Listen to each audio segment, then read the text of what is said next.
ShotScope has today released a brand new feature for all users of ShotScope products, and that is called MyStrategy. Now, I thought I'd make this quick video just taking an initial look at this new feature to see what it's all about and share my initial thoughts and opinions on it. I'm going to create a full tutorial later on which will cover me actually using it to plot my way around ahead of a round that I'm going to be playing on a specific course.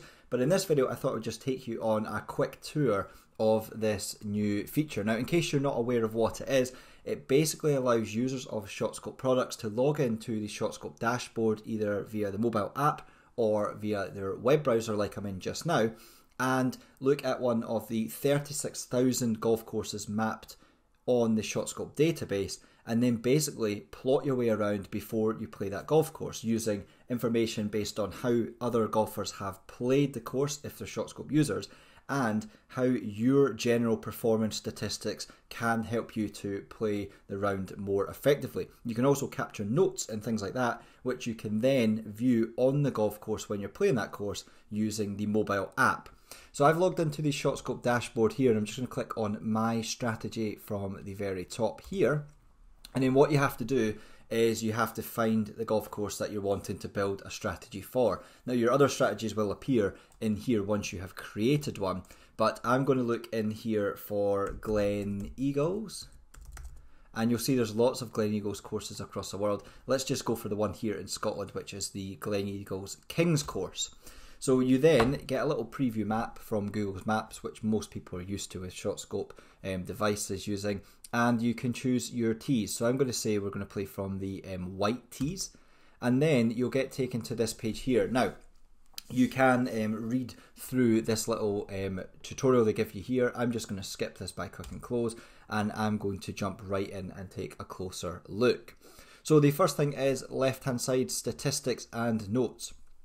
Statistics will show you how players have played this particular hole on the golf course, and what you can do is you can actually change the benchmark here, so you can look at how players who are maybe closer to your handicap have played the particular holes. So you'll see here, for example, on this hole here, the average score is a 5 on the first hole on the Kings course. The rank is 12, so it's the 12th hardest hole.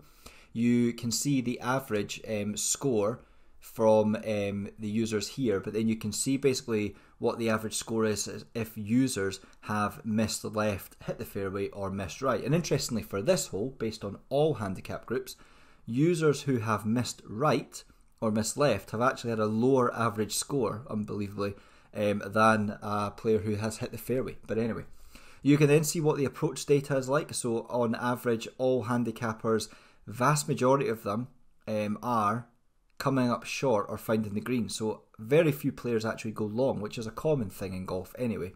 And then we can see the average putts per green in regulation down here. On the right hand side, you can see the hole. You can see basically the par for the hole and the distance. And there's a couple of settings options up here which we're going to jump into in just a minute. So first of all, let's change the handicap benchmark to I'm going to go for 5. So I play off 7, kind of like in the middle of 10 to 5. Let's go for 5. And we can see basically that the average score has dropped now. This becomes the 8th hardest hole for 5 handicappers. And generally, the players who have played this have hit 100% of the fairways. Now, of course, this is based on ShotScope data for the users. So if not many people have actually played, there's not going to be a huge amount of data in here. But anyway, let's jump in. So first of all, it shows you the direction of the hole. So this plays southerly, this hole.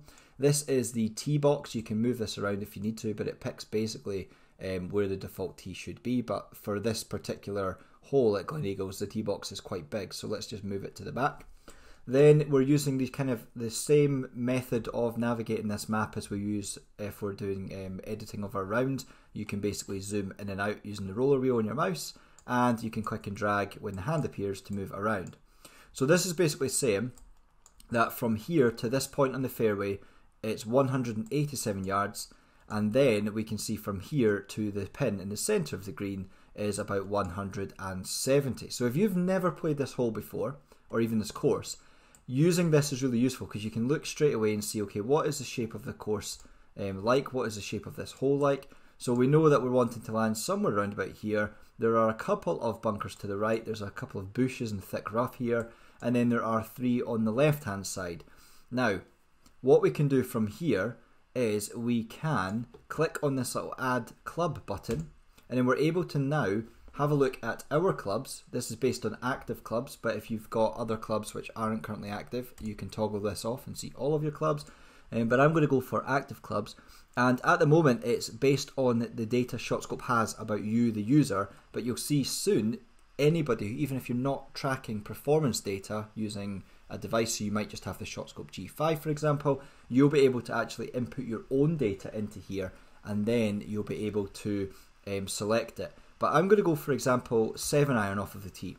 Right, so this is basically how far I hit my 7-iron on average. Okay, so I average 160 yards with my 7-iron. And you'll see here,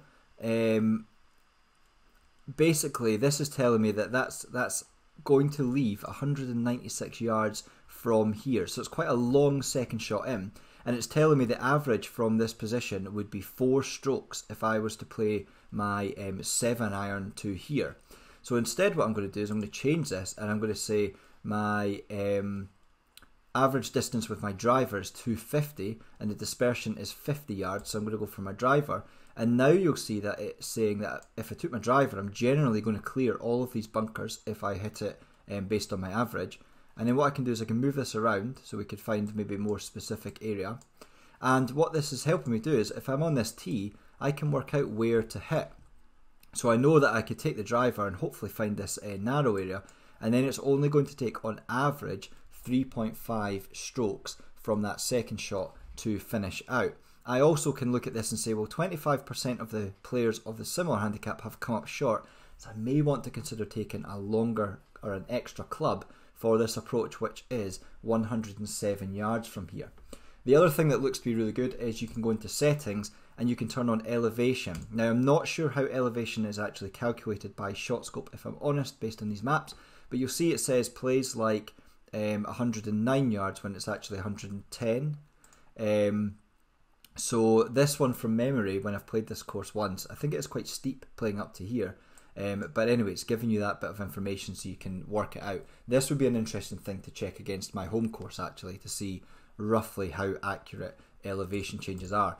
The other thing that's quite good is you can turn on dispersion tendency, and you'll see it just adjusts it ever so slightly so it knows roughly where you're likely to go in terms of dispersion. And you can turn on shots plotted, and what this does, which I think is really cool, is it shows you where your shots likely go. So with my driver, if I just zoom out, a lot of my drives tend to go to the right hand side. We know that based on how we play golf. I know most of my shots are a little bit of a fade and come to the right hand side. So I know from the tee here, I might want to aim a little bit further left, which increases the likelihood of these finding the fairway. If I just aim right down the middle, which is about there, some of these are potentially going to find this bunker or this rough. So before even playing the course, I can move this around a little bit to the left. I might even come in here and say, let's just change that to the 3-wood, and then you'll see that I use my 3-wood a lot more often, but in terms of dispersion, it's pretty much the same as this. Could even drop down to my hybrid, but the dispersion there's narrower, but I don't use that club very often, and it says there 3.9 to finish from here, because my approach is then going to be 156 yards uphill. So I'm going to go for let's go for the driver. Now what's pretty cool here is you can actually take notes. So if I go to this notes tab, I can come in here, type a note, and I might say use driver off of the tee, and I'm going to say something like aim on left tree behind bunkers. So you'll see there's this big tree, so I'm going to say aim on that tree, and we're going to work a fade in hopefully to there, and then I can submit it. Now you can capture 3 notes per hole, so I might then want to look at what's coming up next, and my next note might be something like, I don't know, 4-second shot, take 1 club extra as no danger beyond green. And then we can submit that one. So the great thing is we're going to be able to access these notes on the mobile version of the ShotScope app, and I'll bring that up on screen just now to show you how that looks. So if you were at the golf course, you would be able to open up this notes panel when you're playing the hole, and not only will you get the overview, but you'll be able to see the notes that you've taken from your prior work before playing that round.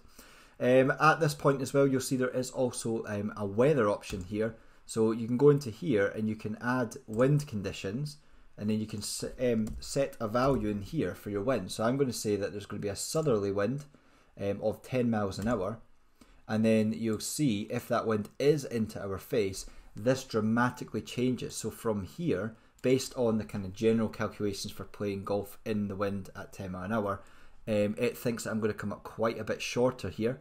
So then what I might want to do is actually take a note and just say if the wind is into face, take more club for the second shot, that kind of thing.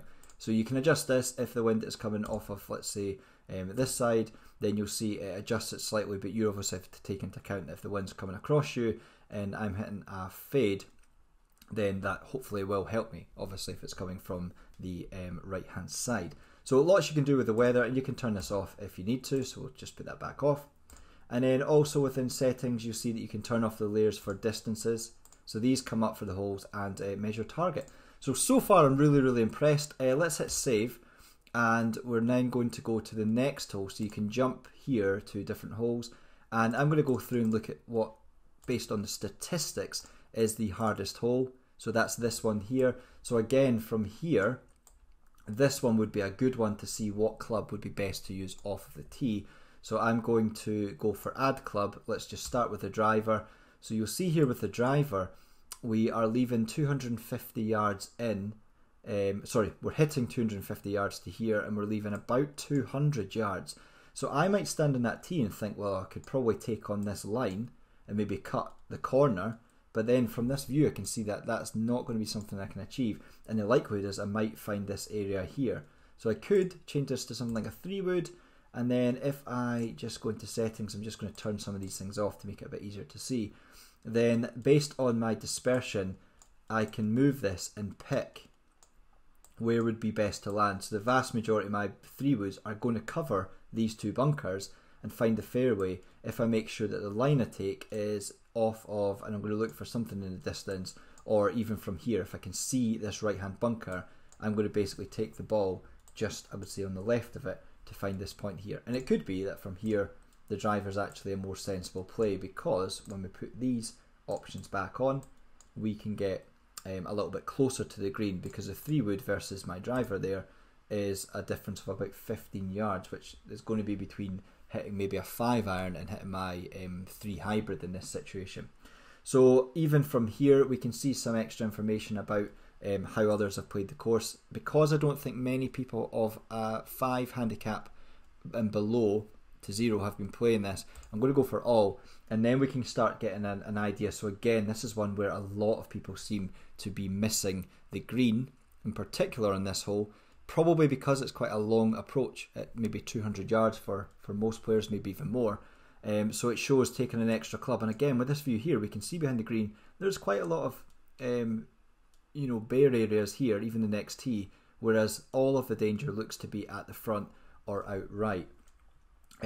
So that's just a quick overview of this new feature from ShotScope, the MyStrategy. I'm, as I said, going to film a separate video where I'm going to go through the full process of plotting my way around a course that I'm going to play. Hopefully you find this video to be useful. If you aren't a ShotScope user already and you just happened upon this video out of chance, you can use my promo code AndysGolf at the ShotScope website, or on the ShotScope website, to get an extra 15% off all of their products. So if you are looking to capture your statistics on the golf course, the ShotScope X5 GPS and performance tracking golf watch might be useful for you. If you're looking just for GPS information but you're going to maybe make use of this as well, the ShotScope G5, which is a little bit cheaper, could also be a good option. ShotScope have the H4 handheld, which is a perfect option for anyone who doesn't like wearing a watch but wants to capture their performance statistics and get those GPS yardages on the golf course. And if you're somebody who prefers to use no devices but just use your phone, then the ShotScope Connects tags, which are just around about £100 and might even be cheaper with my promo code, which I'll put in the description below. Those will allow you to connect to your mobile phone and make use of the maps on the phone and your phone to actually plot your way around the golf course and to capture your statistics. I've got plenty of other videos on this YouTube channel for ShotScope products. There's product reviews, there's tutorial videos. So if you are interested in finding out more about even how to edit your rounds using the ShotScope dashboard or mobile apps, check out those videos. But hopefully you have found this video to be useful, and let me know your comments below what you think about this new option from ShotScope. Do you think this is something that you'll make use of, and is there any features that are perhaps missing from here that you think ShotScope should include?